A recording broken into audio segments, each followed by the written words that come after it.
Olá, bem-vindos ao 22º episódio do próximo capítulo podcast, onde eu e a Gabi continuamos a nossa investigação pela história de O Escaravelho do Diabo. No episódio de hoje, a gente vai conversar sobre os capítulos 6, 7 e 8. Um adendo aqui é que a gente inclui o capítulo 8 porque o capítulo 7 era muito curtinho. Como sempre, eu tenho por aqui a minha querida contadora de histórias, Gabi. Tudo bem? Olá, tudo bem, você, Ana? Tudo bem também. Bom, a gente continua aí no mistério do escaravelho e coisas incríveis parece que aconteceram nesses 3 capítulos, hein, amiga? Teve bastante coisa.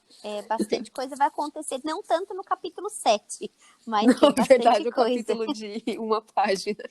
Uma página, mais ou menos, nem deu uma página ali, né? Mas definitivamente capítulo curto. Uhum. Mas vamos começar do princípio, né, gente? Sim, senhora. A gente começa do capítulo 6, que se chama Suspeitas. Uhum. Para quem não se lembra, no capítulo passado, depois da morte do Clarence, o Alberto mandou uma carta para o diretor do Museu de História Nacional do Rio de Janeiro, porque ele queria entender um pouquinho mais sobre o besouro que também tinha sido enviado para o rapaz antes da morte. A resposta chegou depois de 15 dias, lembrem-se, não tinha e-mail, nem muito telefone naquela época, era tudo por telegrama. A resposta que chegou depois desses 15 dias deixou o Alberto muito incomodado, mas ele nem teve tempo de falar nada para ninguém, porque ele foi chamado para ir numa cidade X lá resolver alguns assuntos particulares dos negócios do pai dele. Lembrando também que os pais dele estavam na Europa. Depois da morte do Hugo, a mãe dele teve um ciricutico, acabou indo lá, ficou meio ruim. Aí o médico sugeriu que ela fosse dar uma viajada, espairar, sair um pouco daquele mundo dela, né? E aí eles acabaram indo para a Europa. O Alberto, ele estava certo de que havia uma conexão com a morte dos dois, né? Do Clarence e do Hugo. O Alberto, gente, estava certo que tinha alguma conexão na morte dos dois, ainda que o Clarence e o Hugo fossem completamente opostos em vida, né? Mas ambos receberam um besouro que tinha meio que preconizava a morte deles, né? E o fato deles serem ruivos, com os cabelos vermelho cor de fogo. Então, apesar do Alberto achar que era um pouco loucura essa conexão, ele decidiu que era a hora de contar as suspeitas dele, finalmente, para o inspetor Pimentel, né? Uhum. Lembra que a gente tinha conversado, não é possível que você tem todas essas impressões, todas essas suspeitas e você não fala nada para ninguém. Mas, gente, diferentemente de um CSI, Criminal Minds da vida, o inspetor não achou que tinha muito a ver Ele as falou, coisas. acho que você está errado, entendeu? Tipo, não. Não é o caso. Exatamente. Todo mundo Olha, recebe, como é que chama o bicho? besouro Besouro, é. é super normal. Quantas vezes você já não recebeu um besouro na sua casa, né? Todo Tipo, dia, quase. exato, eu também, dia sim, dia não, chega aqui. Então, ele falou, olha, eu acho que você tá errado. As suas suspeitas estão furadas, porque só se fosse uma pessoa extremamente louca, com o cérebro muito enfermo, não existe gente assim no mundo, para conceber algo desse gênero. Então, achei um pouco chocante que o inspetor deu um balde de água fria ali no Alberto, né? Ele disse que a polícia tarda, mas não falha. E ele ainda falou, lembra do caso de uma envenenadora que demorou 5 anos para ser concluído? Eu acho que se ele prestasse um pouquinho mais atenção nas pistas e aceitasse um pouquinho mais as informações que eram dadas, talvez tivesse demorado metade do tempo nesse caso, gente. Mas, enfim, para o caso dos nossos assassinatos aqui, ele já achou que o Alberto estava errado. Os 15 dias que se passaram da morte do Clarence, que a gente estava esperando lá a chegada da resposta do besouro, lá do diretor, também foram essas 2 semanas que o inspetor Pimentel também estava fora da cidade. Ele tinha ido para Brasília para cuidar de algum outro caso X, não foi explicado, e alguns inspetores acabaram substituindo ele, passaram um relatório, mas não teve nenhum avanço, ou seja, o Clarence O'Shea tinha falecido, não tínhamos informações, imagine então a questão do Hugo, que já estava ali quase beirando um mês. Aí o Hugo estava conversando lá, o Alberto estava conversando lá com o inspetor falou, olha, eu tô indo na casa da Coral Shake, faz 2 semanas que eu tô fora, preciso tirar umas dúvidas, não tem muita informação no relatório, você quer vir comigo? E aí o Alberto falou, vou sim, porque ele tinha duas razões para aparecer lá na casa, né? A primeira, que ele estava certo de que tinha conexão com a morte do Clarence e a do Hugo. E a segunda era a Verônica. O Alberto, ele não sabia explicar, mas ele não conseguia parar de pensar na menina desde o dia que ele viu ela, que ele a viu, né? Ficou horas contemplando a lua, não Marte, mas a lua, com ar de apaixonado. Até esse momento, gente, ninguém fala nada da Raquel. A gente não sabe se a menina foi esquecida, se já foi terminado com ela, se ele estava tentando ainda sair com ela, ele avisou que não estava mais afim. A gente não tem nenhum indício até então do que aconteceu com Raquel. A única certeza é que ele não quer mais ficar com ela, né? Não quer ficar com ela, ele quer a Verônica. Então eles vão lá para a casa da senhora O'Shea, a Cora recebe eles muito bem, apesar de toda a situação trágica da morte do filho, ela era uma mulher muito forte, já tinha perdido o marido, se bem que dizem que a morte, né, a perda de um filho não se compara, né, não é a ordem normal das coisas. Mas ela era muito forte e ela também estava um pouco mais esperançosa, porque o filho mais velho, o Marmaduke, ele falou que ele ia pegar o primeiro avião que tivesse disponível lá em Londres para poder voltar e ficar um pouco com ela. Então estava dando um pouco de razão para ela viver, né? E então eles perguntaram, falaram que o inspetor falou que ia precisar fazer novas perguntas novamente para as pessoas, né? Então eles praticamente perguntaram as mesmas coisas que os policiais já tinham perguntado algumas semanas atrás. E aí vai ter um pouquinho das explicações, vai ter um pouquinho de explicações, ou falando um pouquinho mais sobre os hóspedes da senhora O'Shea, né? Temos o Mr. Gideon, que é o americano, nascido em Cleveland, Ohio, era solteiro, representante de artigos ortopédicos e tinha apenas 1 ano que ele estava morando na casa da Cora. Ele era muito misterioso e calado e tentava disfarçar uma paixonite por Verônica. Todas as perguntas que foram feitas ele respondeu em tom monossilábico, sem muita reação. Aí o Alberto disse que ele era o oposto dos americanos em geral, que normalmente são alegres, esportivos e sadios. O que é sadios, será? Eu não entendi que americano ele usou de exemplo, minha gente. Né?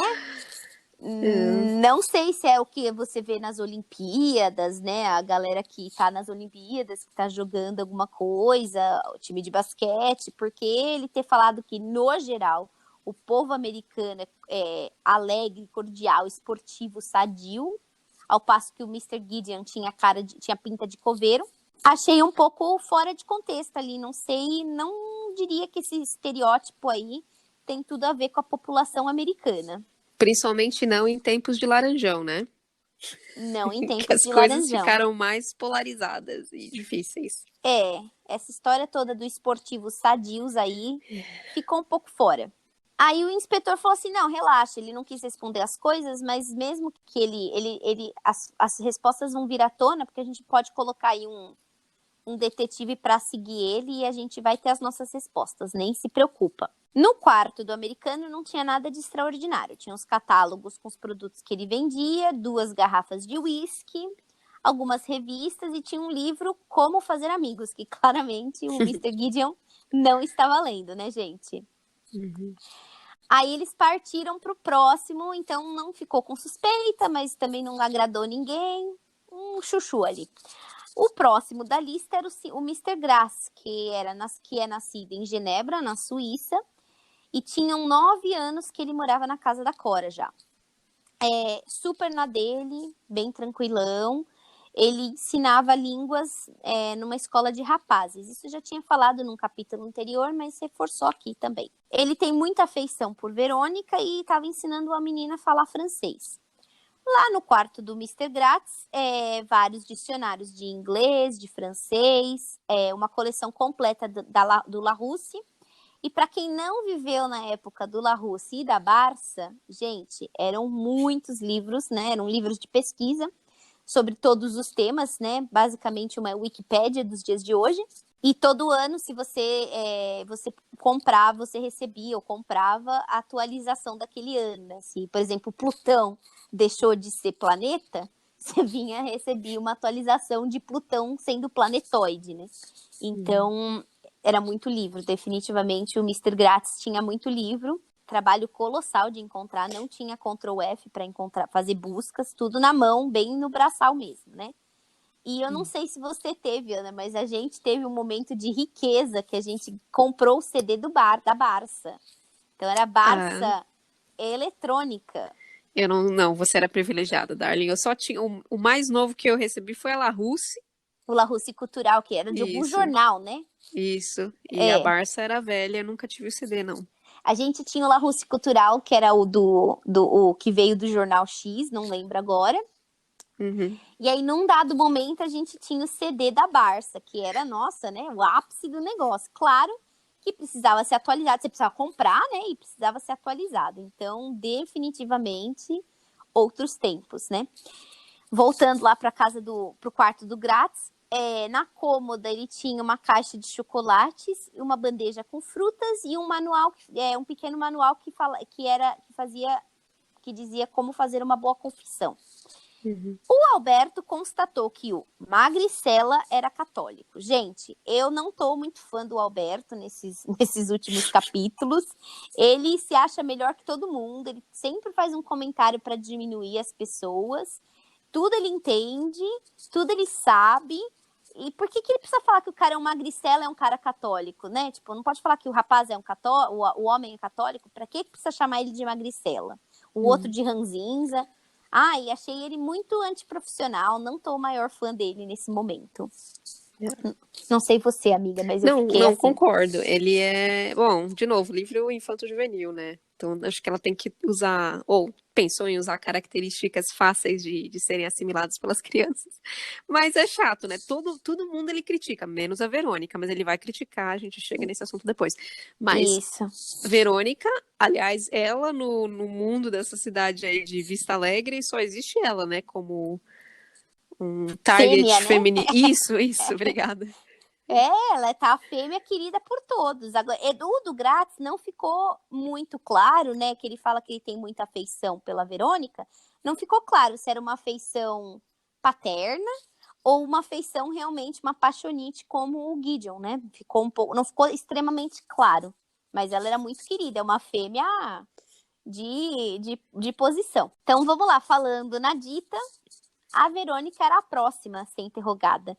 E ela estava, a partir do momento que eles começaram a fazer as perguntas, ela ficou super irritada, achando, né, achou desaforo que eles estavam questionando ela e pensou, vocês estão pensando que eu sou culpada aqui? Aí o Alberto, o homem que tudo sabe e a única opinião que realmente importa, ele falou baixinho, nossa, que pena que ela tá tão irritada. A irritação deixa ela feia. Homens, não sejam como Alberto, tá bom? Todo mundo tem o direito de ter sentimentos, sensações, reações. A gente não tem que estar sorrindo. Homens, não peça para uma mulher sorrir, tá bom? Eu duvido que ele estivesse com uma cara muito linda quando encontrou o irmão dele lá morto. Será que ele fez cara bonita também? Não tava bonito, né? Não. Só ficou faltando esse palhaço pedir para ela sorrir mesmo, como todo homem machista manda. Não faça isso, gente. Deixa a menina irritada, deixa, se tá feia, guarda para você, que você também não é bonito todos os dias, tá bom? Vamos deixar isso combinado? Nenhuma mulher te deve simpatia, ok? Queria observar isso, que ele tá me deixando muito irritada. Justíssimo, com essa amiga. historiazinha. Então, voltando à história, a Verônica tinha 17 anos, ela tinha perdido os pais desde muito cedo. A única família, de fato, que ela tinha de sangue era o irmão, e ele era promotor numa outra cidade, ele já tinha morado com a Cora, tinha alguns anos. Eles acabaram ficando amigos e ele confiou a irmã para a Cora, né? Então eles foram lá no quarto dela, o quarto era feminino e pequeno, assim como ela. O Alberto tentou puxar lá, ele viu, né, que ela tava naquela inimizade toda, né, devia estar com a cara feia que ele não tava gostando, então ele começou a puxar um papo lá com ela para estabelecer um pouquinho mais de cordialidade. Aí ela começou a falar, ele ficou tão absorto lá na conversa dela que ele parou de prestar atenção nas outras entrevistas. Bem profissional, né, gente? O inspetor entrevistou o cozinheiro, mais as 3 criadas da casa. Anotou tudo, não tinha nada exatamente assim, muito claro, muito evidente para levantar suspeitas. Ele chegou à conclusão que os quartos do Gideon, do Gratz, da arrumadeira e do cozinheiro davam para o pátio, né? Ou seja, talvez assim um pouco mais fácil de você sair, né? De se locomover. E o inspetor depois pro Alberto falou, olha, o assassino tem que estar entre eles, porque só quem estava na casa sabia que o Clarence estava doente e estava tomando remédio. Aí o Alberto perguntou, então você já descartou a possibilidade de erro na farmácia? E aí o inspetor respondeu que estava esperando os resultados da auditoria interna e que ia receber até o final do dia. Aí o Alberto insistiu de novo, ele tinha certeza que os assassinatos estavam ligados, e aí o inspetor, ele falou assim que não seria um absurdo, mas que ele precisava de mais uma prova, ou seja, alguém mais tem que morrer dentro desse padrão, para ele considerar que aquilo é uma pista a ser seguida. Aí o Alberto ficou quieto, né? Ele falou, eu tenho certeza que eu tô conectado, tenho tanta certeza quanto eu tenho certeza de que estou apaixonado por Verônica, gente. Olha isso. A menina, chave de cadeia, todo mundo quer. Acho que é a expressão, sei lá. Não sei, mas é uma boa expressão. Eu sou péssima com expressão, meu Deus. Nunca dou uma certa. Eu nunca sei se é ponto com nó, não dá nó sem ponto, Ponto ou sem não nó. dá ponto sem nó. Nunca sei qual é a certa. Sempre falo errado. Enfim, esse é o nosso capítulo 6, pessoal. Aí vem o capítulo 7. Alberto prepara a máquina fotográfica. É o nome do episódio, que é mais longo que o capítulo propriamente dito, né? O capítulo todo tem meia página, um quarto da página é o título. Então já tinham se passado 2 meses das mortes, né? E nessa altura do campeonato, o Alberto já estava achando que tudo que ele tinha constatado, suspeitado, era realmente coincidência. Os jornais estavam falando, já estavam anunciando que estava tudo parado, a polícia não conseguia resolver o caso da morte do menino O'Shea. Tinha um outro jornal que falava que aquilo só podia ter sido um trabalho interno de algum funcionário da casa, mas nada mesmo, nenhuma pista, nenhuma informação que eles pudessem seguir. O fato é que Clarence, aí a gente descobre, né, em algum dado momento, que o Clarence ele tinha tido uma briga muito feia com o cozinheiro na semana passada, na semana anterior à morte dele, que até ele tinha sido ameaçado de morte, segundo a arrumadeira. E essa informação inicialmente não tinha vindo à tona, ninguém falou nada sobre isso, né? Até então, uma altercação, né, uma discussão é normal, mas alguém te ameaçar de morte e você aparecer morto, estranho, né? Era algo que precisava ter sido falado, né? Bom, mas nada pode ser provado. O cozinheiro estava sendo seguido lá por um dos inspetores, mas a polícia tarda, mas não falha, gente. Mas ainda estava no tardando. Seguia ali sem informação. O inquérito na farmácia, que era aquele relatório lá da auditoria interna que o inspetor Pimentel comentou para o Alberto, não trouxe nenhuma pista, não voltou em nada. O farmacêutico nem sabia quem era o Clarence O'Shea. Ele só tinha preparado lá o remédio com base na receita. Seguiu o critério rigoroso dele, que ele tinha, não fez nada de diferente. Tinha mais de 20 anos que o cara trabalhava na empresa, na farmácia.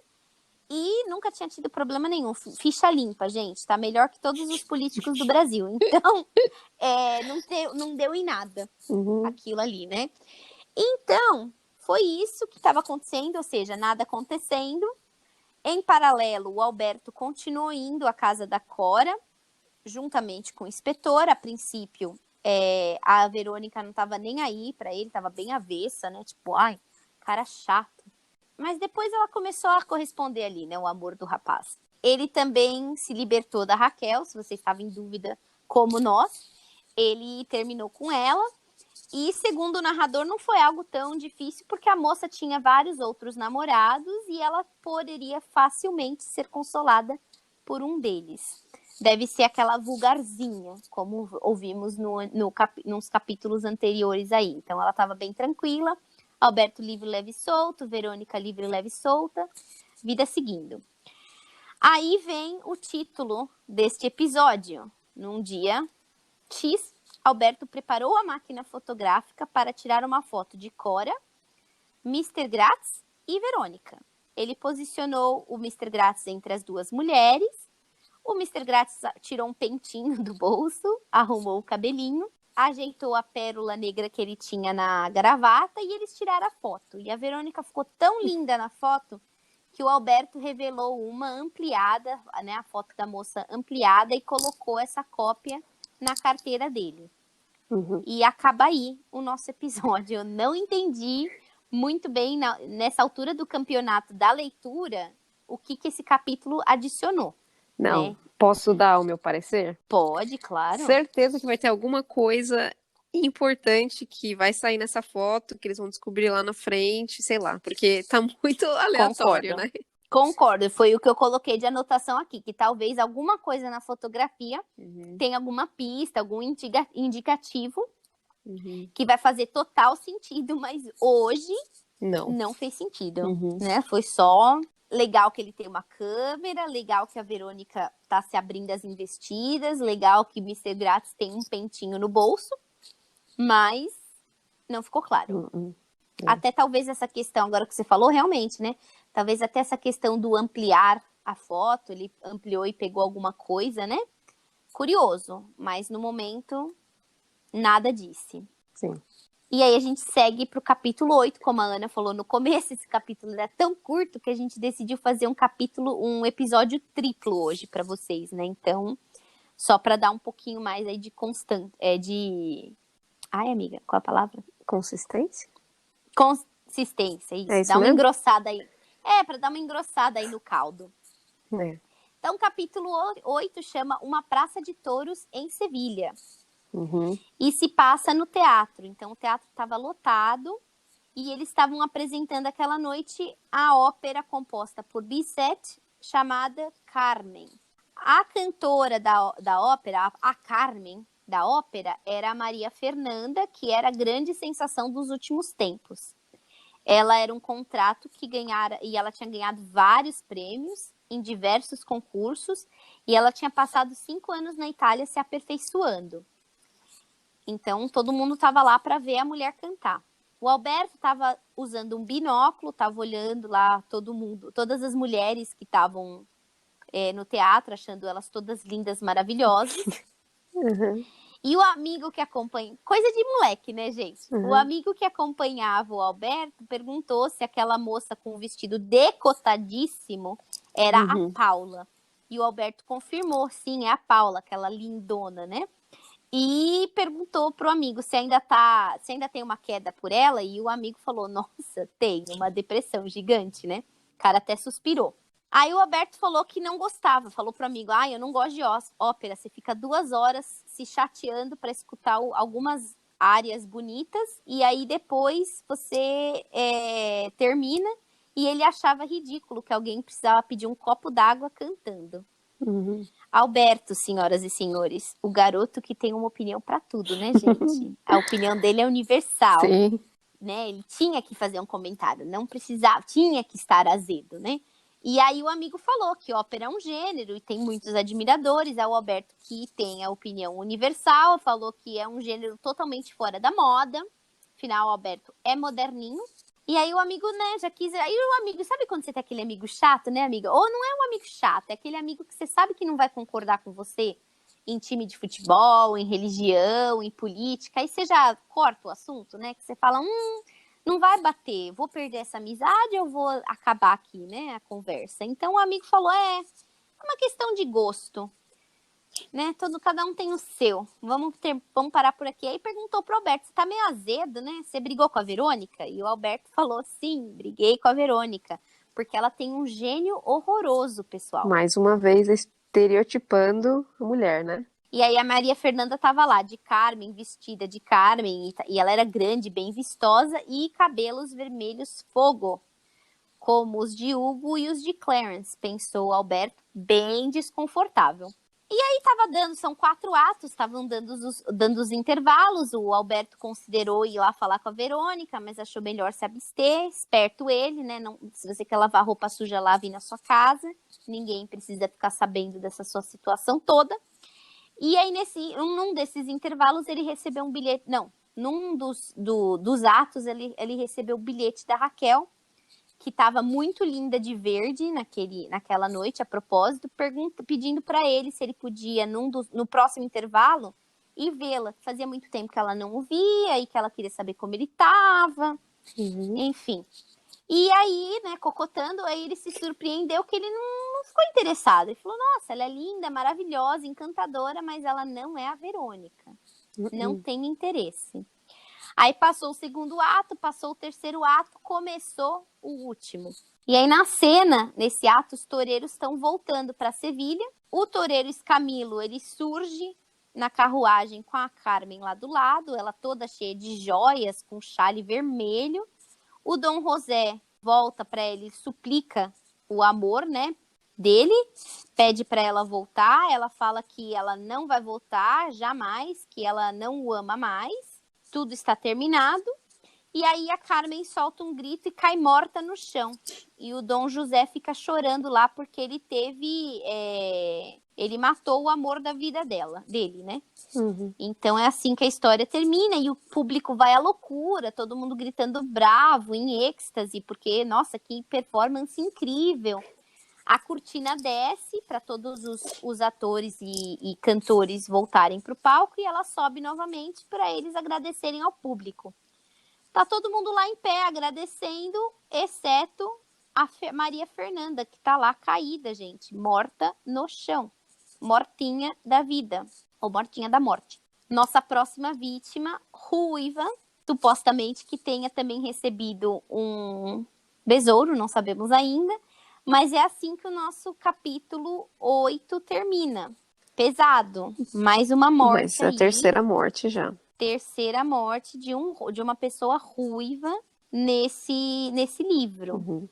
Então, gente, antes da gente fazer mais uns comentários aí, ou falar um pouco mais sobre o que está por vir, essa ópera, eu tentei procurar, na verdade, para ver se Maria Fernanda era uma atriz real, mas não teve, era muito, muito aberto Maria Fernanda para encontrar, não encontrei nada. Mas eu achei sobre Carmen, a ópera, né, que a gente acompanhou nesse capítulo com o Alberto e o amigo que não tem nome. A Carmen é uma ópera de 4 atos, escrita pelo compositor francês Georges Bizet. A história se passa em Sevilha, né, nessa região aí, nessa parte da cidade, tem uma fábrica de cigarros e um quartel na mesma praça, né?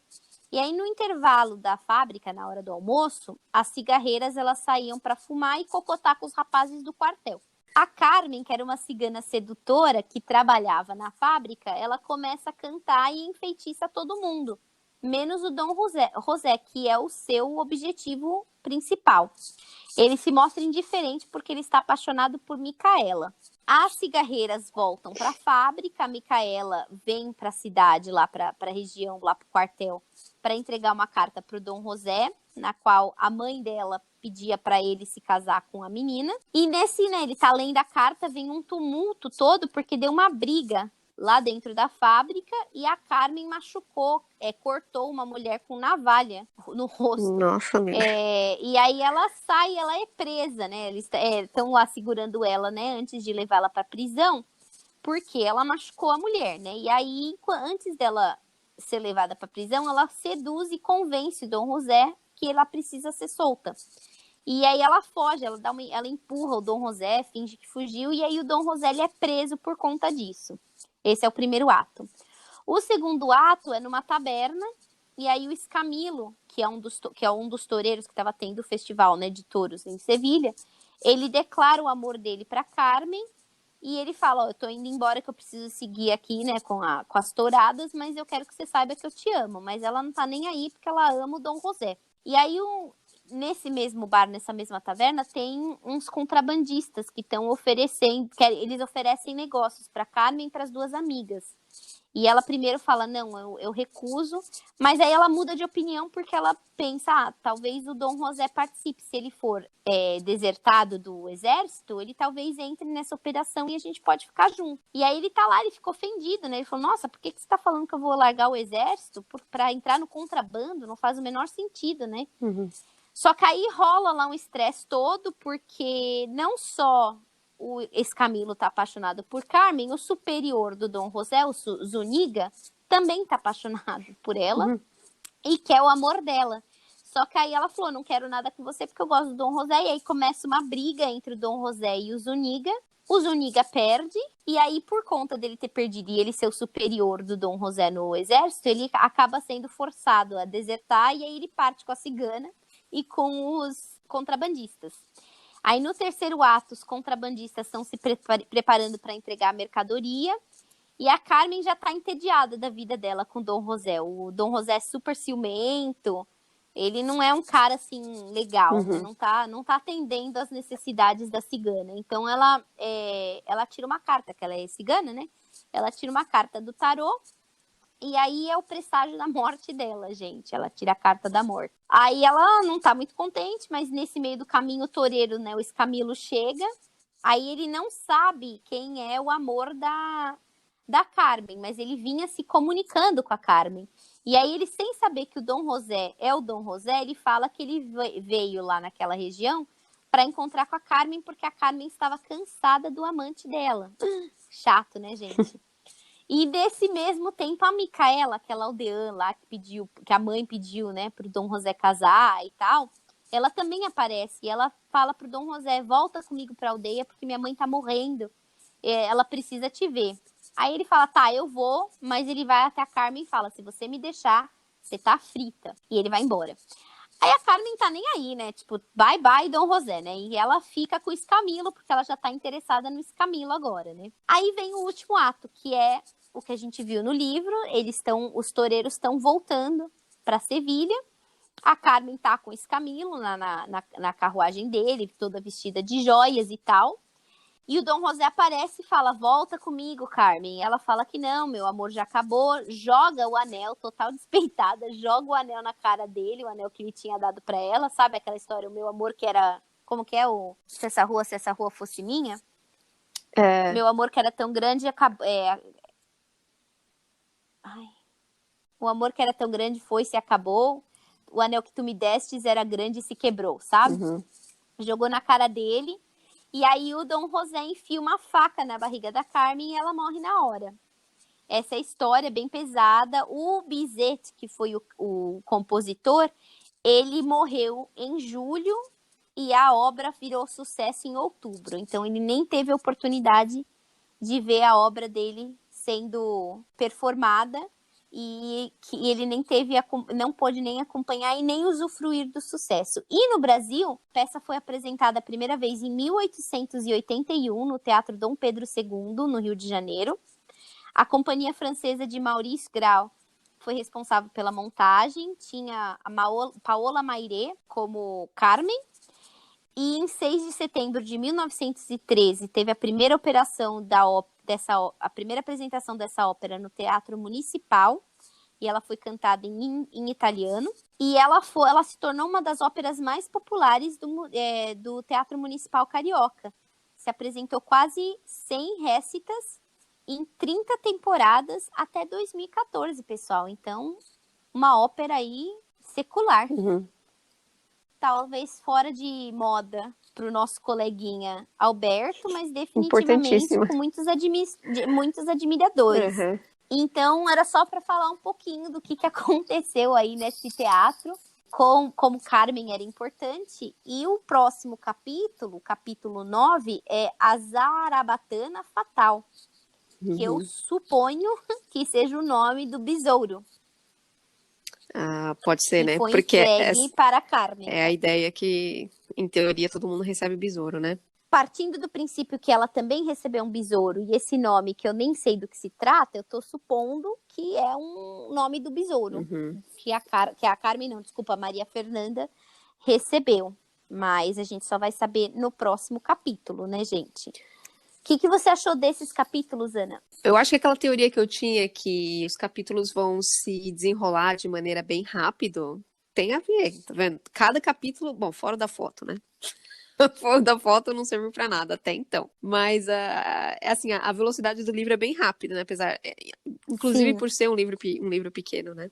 Ou eles analisem a foto, vejam algum objeto, não sei, alguma coisa, sei lá, ou alguém, não sei. Vamos aos fatos, certo? O assassinato aconteceu na ópera lá, ou seja, o assassino tá lá. Dos personagens que a gente conhece, tá todo mundo da casa da senhora Oxê lá, né? Menos a senhora O'Shea. Todos. Não, a senhora Shea também tava junto. Ah, ela tava junto também? Tava. É a Cora, Gideon, Verônica e Gratz. Todos eles. Então, eu não sei. Eu continuo achando que o livro tá tentando puxar a gente pra achar que o americano saudável é um dos culpados. Porque ele é sempre esquisito, ele é monossilábico, ele é o cara que mora menos tempo na casa, não sei. Mas eu também tenho minhas suspeitas com o Mr. Gratz, gente. Sim. O suíço. Porque ele é tão agradável, é tão, né, mineiro, tão come quieto. Uhum. Tá esquisito isso daí também, né? Então, pode ser a Verônica também, né? Não sabemos. Ela é a alfa fêmea, a fêmea alfa aí da cidade, mas pode ser que tenha alguma coisa com ela, né? Sim, não sabemos. Outro personagem que apareceu, ressurgiu das cinzas, foi a Raquel, também. Uhum. Eu, se fosse ela, já começava a tomar cuidado que todos os ruivos, né, estão indo por água abaixo. Exato, a Raquel, ela ainda tem essa questão toda de que ela é ruiva, né, gente? Existe aí um perigo todo, né, com ela. Não que o inspetor ache que isso é um problema, né? Porque afinal Não, ele não... agora morreu a terceira, então agora ele talvez tenha que se mexer. Talvez ele não esteja 100% certo, mas ele tem que se mexer porque veio a terceira agora, né? Quem não apareceu nesse capítulo foi o motorista do ônibus. Então eu ia entrar nesse ponto aí. Eu acho que a minha teoria do motorista do ônibus vai cair por terra. Eu acho que me antecipei demais, entendeu? Precipitei. Mas eu não sei, assim, eu tenho outras teorias surgindo. A Raquel, quando ela foi apresentada, o tal do Alberto, ele já teve um pressentimento ruim dela, né? Então, também é um personagem que a autora gosta de colocar todas as negativas dela Queimar. lá. Mas eu gostaria que o livro fosse, assim, algo surpreendente, o plot twist, sabe? De uma pessoa que a gente não tá imaginando por nada nessa vida. Então, eu acho que ela não vai... Que dessas pessoas que ela fala mal, não vai ser uma dessas pessoas. Então, acho que não vai ser o americano e acho que não vai ser a Raquel, diretamente. Eu tô achando que a Raquel... Gente, eu realmente não lembro do livro. Lembre-se que eu devo ter lido no Mundo Paralelo. Eu tô achando que a Raquel vai ser uma das próximas vítimas, né? Porque... Mas lembrem-se também que o pai dela era o dono da espada inicial.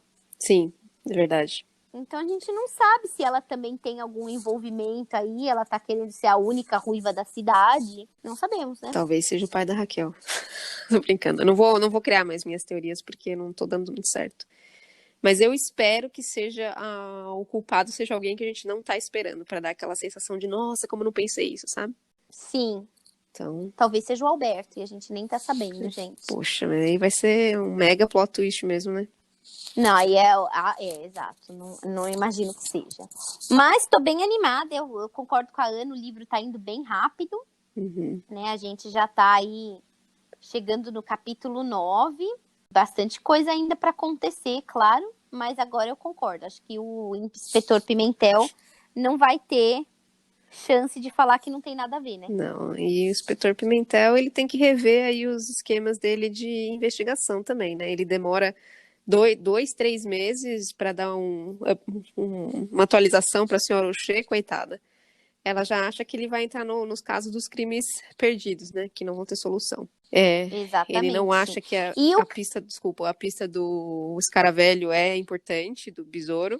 Sim, 2 crimes, 2 ruivos com o mesmo caixa surpresa do correio, sei lá, assim, não sei, não tá muito na cara que tem a ver, sei lá, entendeu? Nesses mundos atuais, de que as coisas estão aí, sempre tão conectadas, pra mim tá bem óbvio. Mas o inspetor não tava tão claro assim, né? E o capítulo 10, gente, que a gente vai ler 2 capítulos no próximo episódio, é o Pássaro Ruivo. Será que o Pássaro Ruivo é a Raquel? Não sei. Não sei. Não sei. Eu não quero olhar pra não estragar Não olha, nada. amiga, que da última vez você olhou o fim do capítulo. Eu estraguei. Exato. Então eu não vou olhar, mas já tá aprendendo, né? É um livro que já tá aprendendo, que você já quer saber o que tá acontecendo. Apesar do Alberto ser meio babaca, prende, né? Sim, sim. A amiga Gabi, muito obrigada, como sempre, uma grande contadora de histórias, e a gente se vê semana que vem. Combinado, amiga Ana. Até a próxima. Beijo, tchau. Um beijo, tchau, tchau.